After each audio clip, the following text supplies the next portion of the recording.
Hello friends, आज हम discuss करेंगे क्लास 12th के रिजल्ट के बारे में। जो सीबीएसई ने अपनी पॉलिसी दी है, तो हम कैसे उसको कर सकते हैं और क्या क्या उसमें इंपॉर्टेंट डेट्स हैं जो हमें ध्यान रखनी है। देखिए, सबसे पहले तो नया अपडेट ये है, जैसे ही आप सीबीएसई की साइट पे जाएंगे और वहां पे जो पोर्टल एक कॉलम है, पोर्टल पे जब आप क्लिक करेंगे तो ये सब आ जाएगा।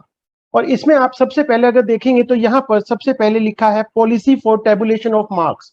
तो जो पूरी पॉलिसी है, पूरा सर्कुलर है, उसके बारे में यहाँ पर दिया हुआ है। तो बाकी पॉइंट्स को हम बाद में डिस्कस करेंगे। मैं एक बार जरा ब्रीफ में आपको फटाफट पॉलिसी के बारे में बता दूं। आप सब लोगों ने वैसे पढ़ ली होगी, एक ब्रीफ में हम थोड़ा सा देख लेते हैं।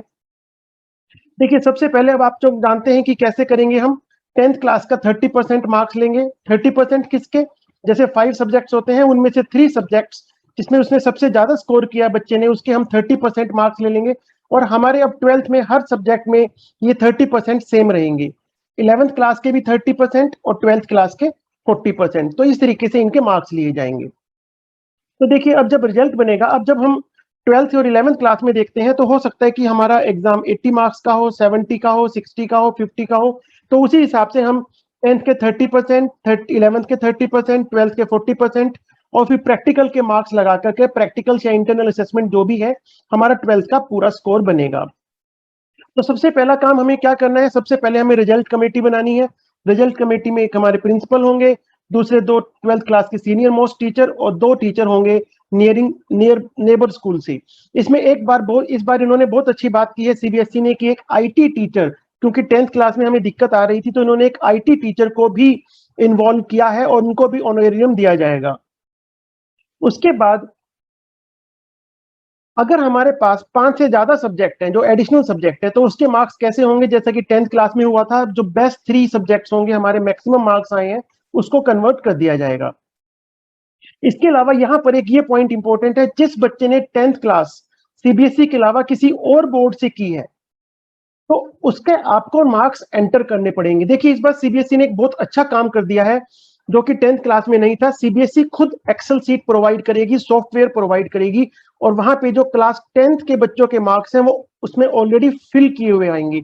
हमें उनको फिल करने की जरूरत नहीं पड़ेगी।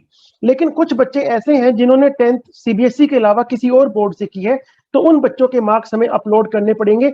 और मैं इसके बारे में एक इंफॉर्मेशन, और बहुत इंपॉर्टेंट इंफॉर्मेशन अभी आपको दूंगा लास्ट में। तो अभी आपको क्या करना है कि उनके मार्क्स हैंडी रखने हैं, जिन बच्चों ने सीबीएसई के अलावा किसी और बोर्ड से 10th क्लास पास आउट की थी।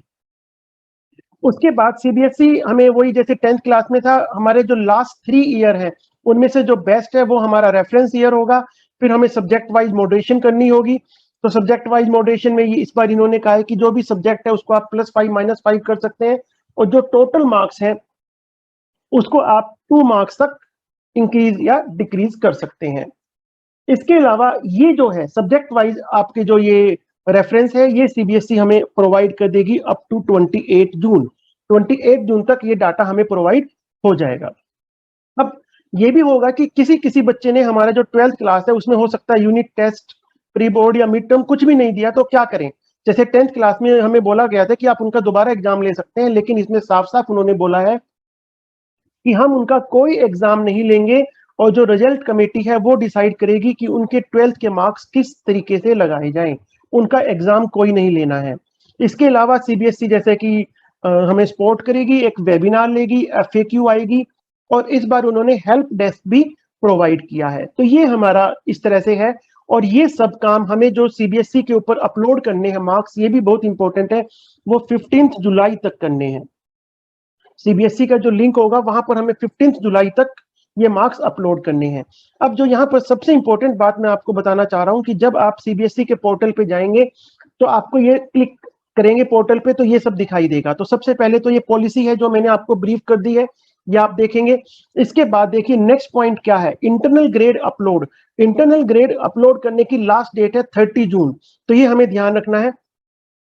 प्रैक्टिकल प्रोजेक्ट और इंटरनल असेसमेंट मार्क्स, यहां पर इन्होंने लास्ट डेट 5 जुलाई लिखी है, लेकिन जो पहले सर्कुलर आया हुआ था हमारे पास, उसमें 28 जून है। तो मैं यही सजेस्ट करूंगा कि आप 28 जून तक अपने प्रैक्टिकल प्रोजेक्ट और इंटरनल मार्क्स को अपलोड कर दें। उसके बाद जो सबसे इंपॉर्टेंट बात जो मैं आपको बताना चाह रहा हूं, यहां पर आप देखिए, यहां पर इन्होंने वो बच्चे class 12th data verification for class 10th roll number, ये सीबीएसई ने हमें प्रोवाइड कर दिया है अभी, और इसकी लास्ट डेट है 24/6। तो जिन बच्चों का 10th सीबीएसई बोर्ड का नहीं है, किसी और बोर्ड से उन्होंने किया हुआ है, उसका डाटा इन्होंने यहाँ पर डाल दिया है। तो आप उसको वेरीफाई करेंगे, उसको एडिट करना है तो एडिट कर लीजिए, नो चेंज है तो कोई इश्यू नहीं है। तो इसकी लास्ट डेट है 24/6, ये आपको ध्यान रखनी है। 24/6 लास्ट डेट है, उसके बाद आप इसमें एडिट नहीं कर पाएंगे। अगर उस बच्चे के रोल नंबर में, नाम में कोई चेंज है तो आप एडिट नहीं कर पाएंगे। तो ये काम आप 24 जून तक कर लीजिएगा। बाकी ये सब लिंक है, ये अभी इन्होंने स्टार्ट नहीं किए हैं, ये धीरे धीरे स्टार्ट होंगे। तो सबसे पहला कि जैसे आप देख रहे हैं अवेलेबिलिटी ऑफ हिस्टोरिकल परफॉर्मेंस, तो ये 28/6 तक हमारे पास ये वाला लिंक आ जाएगा ये वाले पोर्टल पे।